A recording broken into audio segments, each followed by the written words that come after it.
আসসালামু আলাইকুম এভরিওয়ান, সবাইকে স্বাগতম জানিয়ে শুরু করছি আমরা আমাদের আজকের ভিডিও। আজকের ভিডিওতে আমরা একটি ফোনের রিভিউ করব, যে ফোনটি বেশ কিছুদিন পুরনো হলেও অ্যারাউন্ড 1 বছরের আশপাশে হয়তো এই ফোনটির লঞ্চিং ডেট হবে। 2024 সালের সামথিং আর কি, এরকমই 2024 সালে লঞ্চ হয়েছে, বাট মাঝামাঝি পর্যায়ে।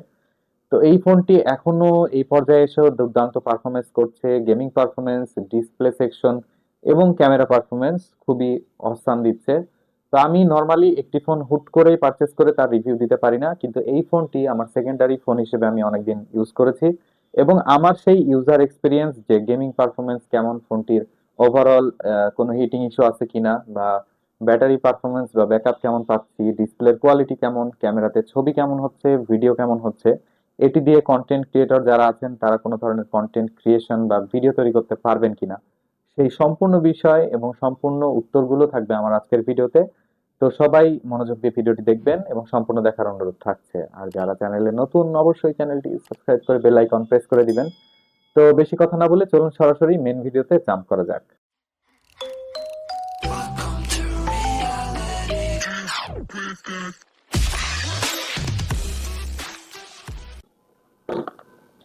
তো আজকে আমরা রিভিউ করব আইকিউ Z9 টার্বো, এই ফোনটি। তো এই ফোনটির পারফরমেন্স কেমন এবং কোয়ালিটি কেমন হচ্ছে, ডিজাইন ওয়াইজ ঠিকঠাক আছে কিনা, এবং ওভারঅল প্রাইস অনুযায়ী এই ফোনটি ঠিকঠাক পারফর্ম করছে কিনা।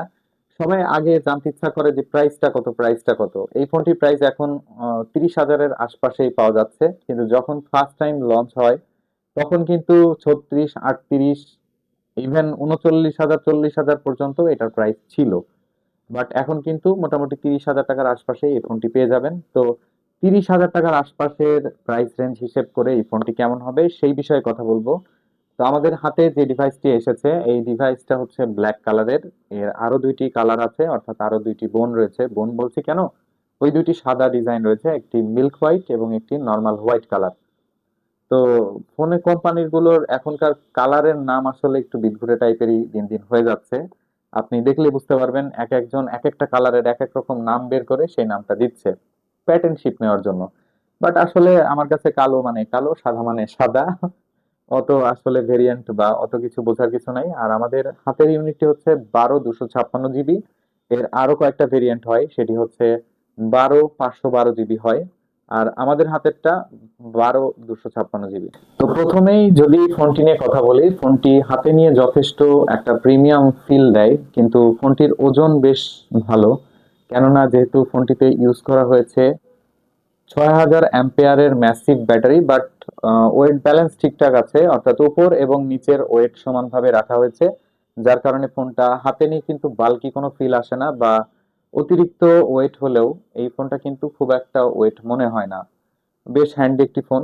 আর এই ফোনটির ওয়েট রাখা হয়েছে অ্যারাউন্ড 208 গ্রাম বা 205 গ্রাম এরকম ওজন। তো 200 গ্রাম ভাবলেই অনেক সময় মনে হয় যে না, অনেক ওজন, কিন্তু আসলে এই ফোনটির ওয়েট ব্যালেন্স সেভাবে করা হয়েছে, আপনি হাতে নিয়ে ওইভাবে ফিল করতে পারবেন না। আর সাইডের যে এজ গুলো রয়েছে, ব্যাক প্যানেলের এজটাকে একটু কার্ভ করে দেওয়া হয়েছে, যেটি হাতে বাঁধে না।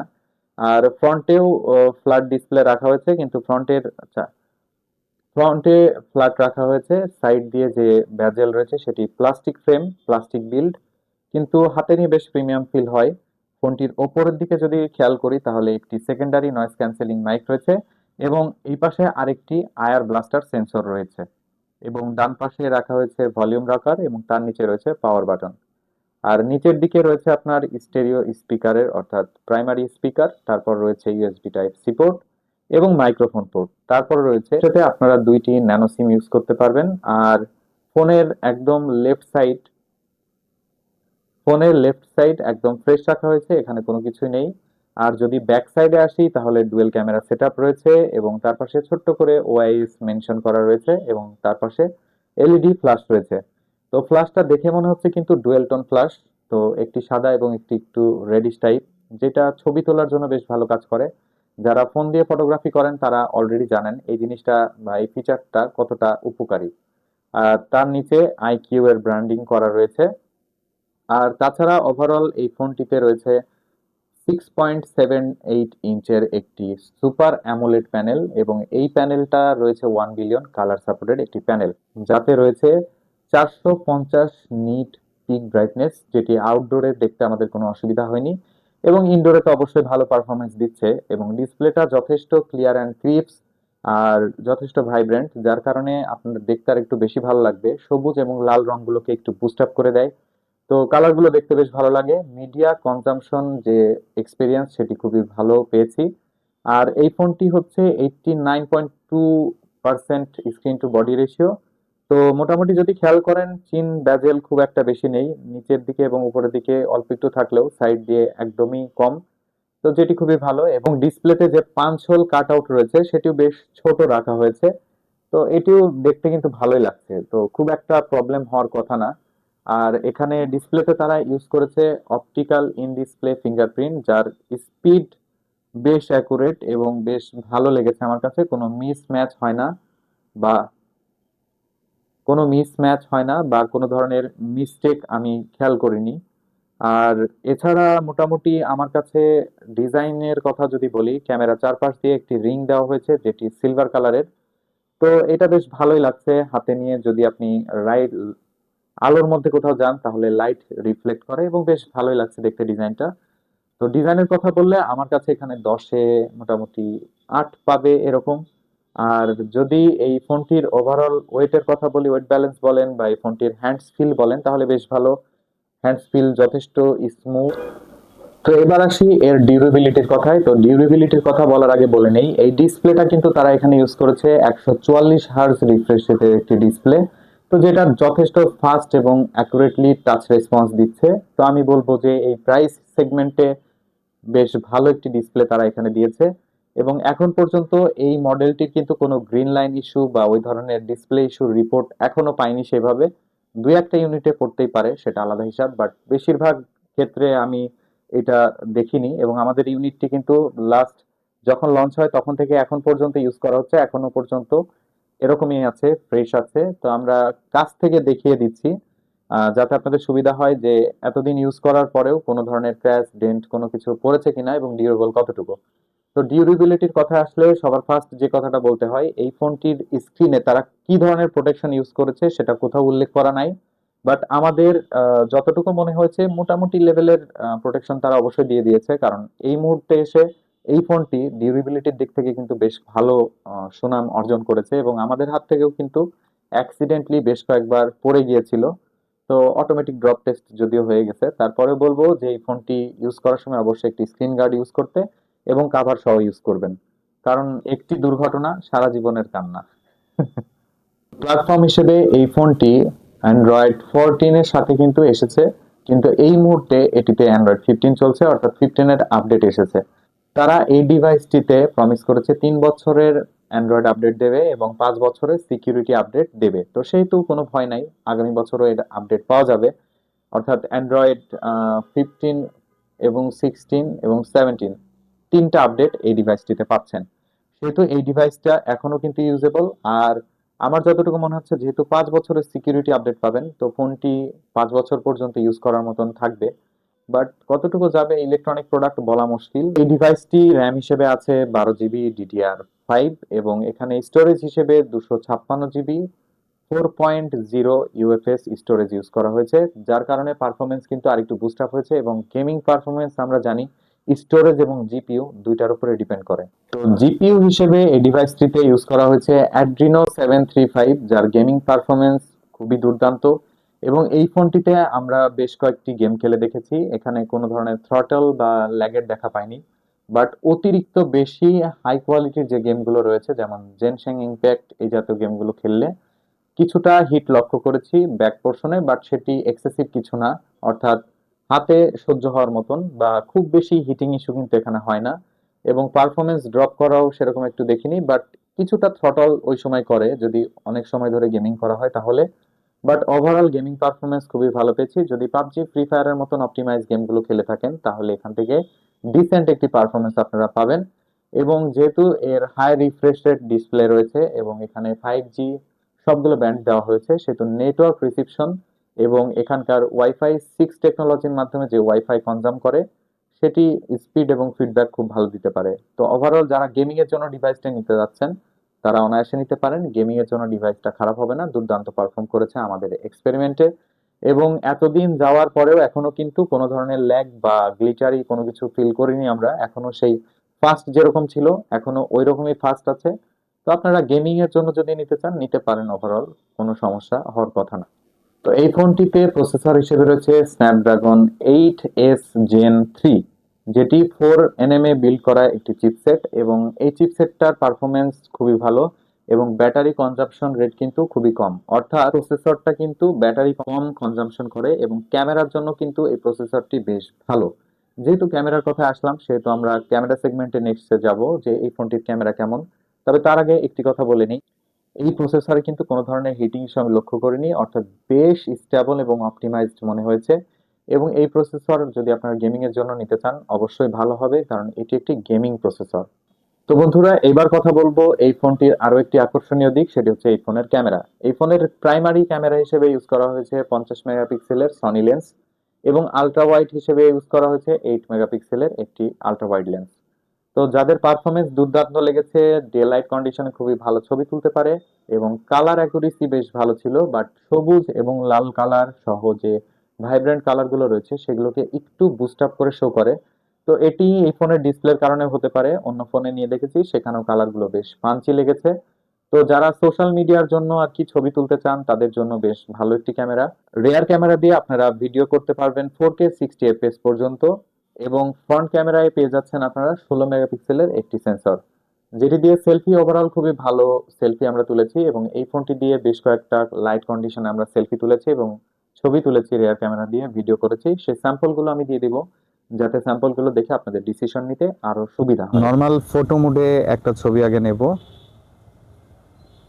তারপরে 2x এ নেব এবং আলট্রা ওয়াইডে নেব। আমরা পোর্ট্রেট মোডে এখন একটা ছবি তুলে দেখব যে পোর্ট্রেটের কোয়ালিটি কেমন হয়। তো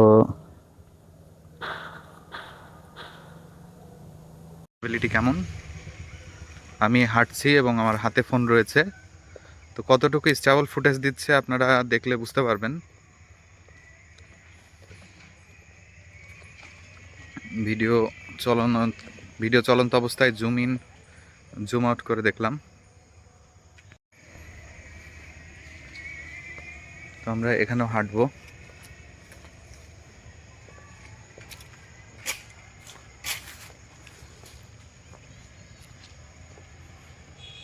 পিএসএ ভিডিও শ্যুট করতে পারবো। এটি হচ্ছে আইকিউ Z9 টার্বোর ফ্রন্ট ক্যামেরার ভিডিও। তো আমি হাঁটছি এবং ভিডিও করছি, আপনারা বুঝতেই পারছেন যে ভিডিওর কোয়ালিটি কেমন। এবং যারা মোটামুটি একটু চান যে একটু টুইক করে ক্যামেরাটা টুইক করে একটু বিউটি মোড দিয়ে নিতে, একটু টিকটক করতে, তাদের জন্য বেশ ভালো হবে। সরি ফর দ্যাট, আসলে ফান ফ্যাক্ট ছিল। বাট ফ্রন্ট ক্যামেরাটা ইউজেবল, ফ্রন্ট ক্যামেরার সেলফি গুলো খুবই সুন্দর হয়, এবং আমার কাছে মনে হয়েছে শার্পনেস, ব্রাইটনেস সবকিছুই বেশ ভালো রয়েছে, কোনো কিছুর কমতি মনে হয় নাই। বাট হ্যাঁ, কিছু কিছু কন্ডিশনে যেমন লো লাইট কন্ডিশনে খুবই বাজে হয়, গ্রেন আসে এবং নয়েজের দেখা পাওয়া যায়। এবং এর রেয়ার ক্যামেরার ক্ষেত্রেও সেম কাহিনী, লো লাইটের পারফরমেন্স খুব যে আহামরি ভালো তা না, কিছুটা গ্রেন এবং কিছুটা নয়েজের দেখা আপনারা পেয়ে যাবেন। তো এই বাজেট বিবেচনা করলে কিন্তু এটা আসলে আহামরি কিছু না, এটা ঠিক আছে, মেনে নেওয়ার মতো। আর যদি নাইট মোডে টুইক করে ছবি তুলতে পারেন সেক্ষেত্রে হয়তো ইউজেবল কিছু আপনারা এখান থেকে বের করতে পারবেন। বাট হ্যাঁ, সবার আগে মাথায় রাখতে হবে প্রাইস রেঞ্জ, এই প্রাইস রেঞ্জে কিন্তু এটা বেস্ট।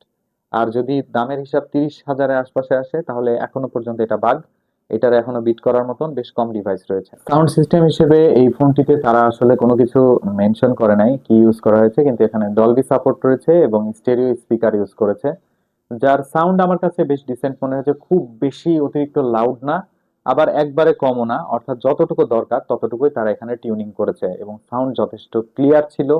আর স্টেরিও আমার কাছে ভালো লেগেছে, কারণ স্টেরিওতে একটা স্পিকার একটু দুর্বল লাগে অনেক ফোনে, বাট এখানে কিন্তু দুইটা স্পিকারের পারফরমেন্স মিলে খুব সুন্দর একটা সাউন্ড ভাইব ক্রিয়েট করে। অর্থাৎ যারা মিডিয়া কনজাম্পশন করে থাকেন ফোন দিয়ে বেশি, তাদের জন্য এটা কিন্তু বেশ ভালো হবে। অর্থাৎ মুভি দেখার সময় বা কোনো সিরিজ দেখছেন সেই সময়টা কিন্তু এই স্টেরিও স্পিকারের মজাটা আপনারা পান।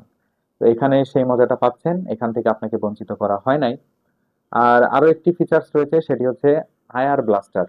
অনেকেই হয়তো জানেন না, এই পাশে এখানে ছোট্ট একটি সেন্সর দেওয়া রয়েছে, যার মাধ্যমে আপনি চাইলে আপনার ফোন দিয়ে আপনার বাসার টিভি, এসি, অর্থাৎ রিমোট কন্ট্রোল যে ডিভাইস গুলো রয়েছে সেগুলোকে অনায়াসে কন্ট্রোল করতে পারবেন। এর জন্য আপনাদের কি করতে হবে আসলে খুবই সিম্পল। প্লে স্টোরে ঢুকে রিমোট কন্ট্রোল যে অ্যাপগুলো রয়েছে অর্থাৎ রিমোট রয়েছে সেগুলো ডাউনলোড করে এখানে সেট আপ করে নিলেই হয়ে যাবে। এবার যদি এই ফোনটার ব্যাটারি নিয়ে কথা বলি তাহলে এই ফোনটিতে দেওয়া হয়েছে 6000 অ্যাম্পিয়ারের ম্যাসিভ ব্যাটারি অর্থাৎ ছোটখাটো একটা পাওয়ার ব্যাংক বলতে পারেন। এবং এখানে চার্জার হিসেবে আপনারা পাচ্ছেন 80 ওয়াটের একটি ফাস্ট চার্জার, যেটি দিয়ে ফুল চার্জ হতে মোটামুটি 40 থেকে 45 মিনিটের আশপাশে লেগে যায়। আর এই ফোনটিতে আরো একটি সুবিধা রয়েছে, সেটা রিভার্স ওয়্যার চার্জিং, অর্থাৎ আপনার ফোন থেকে অন্য একটি ফোনে বা আপনার সেকেন্ডারি ডিভাইসে এই ফোন থেকে কিন্তু চার্জ করে নিতে পারবেন।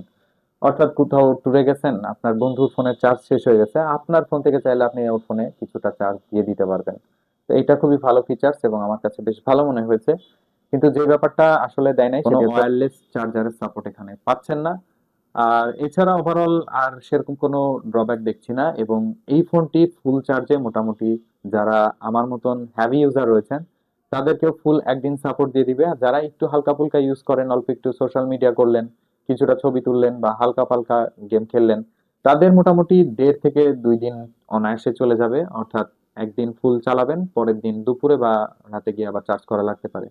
আর যারা হেভি ইউজার আছেন তাদেরও একদিন অনায়াসে চলে যাবে, কারণ এখানে যে প্রসেসরটি ইউজ করা হয়েছে এটি পাওয়ার খুবই কম কনজাম্পশন করে এবং ডিসপ্লেটা যেহেতু অ্যামোলেড সেহেতু ডিসপ্লেতেও কিন্তু ব্যাটারি খুবই কম খায়। কিন্তু হ্যাঁ, যদি কেউ 144 হার্জ রিফ্রেশ রেট আছে বলে 144 হার্জ রিফ্রেশ রেটে দিয়ে যদি ইউজ করেন তাহলে সেক্ষেত্রে কিন্তু ব্যাটারি ব্যাকআপটা কিছুটা কমতে পারে। তো এটা খেয়াল রাখবেন, এটাকে অ্যাডাপটিভ বা অটোমোডে রাখাই ভালো। তাহলে আপনার যে ফোনের চার্জ ব্যাকআপ সেটা আরো বেড়ে যাবে এবং ডিসপ্লেটাও অনেকদিন লাস্টিং করবে। এই পর্যায়ে এসে আমি আমার মতন করে আপনাদেরকে দেখে দেওয়ার চেষ্টা করেছি এই ফোনটির খুঁটিনাটি ডিটেল সবকিছু। তো এই পর্যায়ে আমরা এসে কিছু ভালো দিক এবং খারাপ দিক নিয়ে আলোচনা করব। সবার প্রথমে ভালো দিকগুলো নিয়ে কথা বলবো। ভালো দিক হচ্ছে 30,000 টাকার আশপাশে এই ডিভাইসটি 6000 অ্যাম্পিয়ার ব্যাটারি এবং এর ক্যামেরা যথেষ্ট ভালো ক্যামেরা দেওয়া হয়েছে, যেখানে কন্টেন্ট ক্রিয়েটর যারা রয়েছেন তারা 4K 30 এবং 60 FPS এ ভিডিও শুট করতে পারবেন এবং যেটি ইউজেবল। অনেক ক্যামেরাতে 4K বলা থাকলেও আসলে জেনুইনলি 4K ফুটেজটা আসে না, বাট এখানে বেশ ক্লিয়ার ভিডিও পেয়েছি এবং ওআইএস থাকার কারণে যথেষ্ট স্টেবল ভিডিও পেয়েছি এবং ছবিও বেশ ভালো তুলতে পারে। তো এই দিকগুলো বেশ ভালো লেগেছে এবং এখানে যে রিভার্স ওয়্যার চার্জিং সিস্টেম রয়েছে এটাও আমার কাছে বেশ ভালো একটা স্টেপ মনে হয়েছে।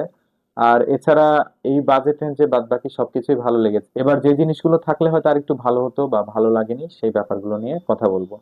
সেরকম একটা ব্যাপার হচ্ছে ওয়্যারলেস চার্জিং সাপোর্টটা আসলে দেওয়া হয় নাই, যেটি দিলে হয়তো আরেকটু বেশি ভালো হইতো।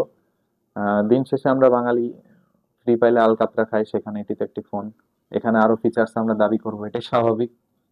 আর আরো একটি বিষয় যেটা আমার কাছে একটু দুর্বল মনে হয়েছে, সেখানে অ্যাটলিস্ট এখানে পাওয়ারফুল কোনো প্রোটেকশন দেওয়া উচিত ছিল। আর ফোনটির আইপি আসলে আইপি কত সার্টিফিকেশন বা সার্টিফাইড রয়েছে সেটা আমি সেরকম স্পেসিফিক ইনফরমেশন পাইনি। বাট যেহেতু সিম ট্রে খুলতে যে সেখানে একটি রাবারের গ্যাসকেট পেয়েছি, অর্থাৎ হালকা ফুলকা স্প্ল্যাশ বা হালকা বৃষ্টির পানিতে হয়তো বা ড্যামেজ হবে না, বাট পানি থেকে দূরে রাখাই ভালো। আর আরেকটা জিনিস আমার কাছে বেশ একটু খারাপ লেগেছে, এটা যে বডি ফ্রেমটা অ্যাটলিস্ট মেটালের দিতে পারতো, কারণ রেঞ্জ একবারে ফেলাই দেওয়ার মতো না। আর ওভারঅল তাছাড়া সেরকম কিছু খারাপ মনে হয়নি, কারণ যখনই আমি প্রাইসের কথা মাথায় আনবো তখন এই প্রাইস সেগমেন্টে এটা যা অফার করছে সেটি বেস্ট এবং দুর্দান্ত। এর থেকে ভালো কিছু আশা করতে গেলে অবশ্যই আপনাকে যাইতে হবে, আরো প্রাইস বাড়াতে হবে।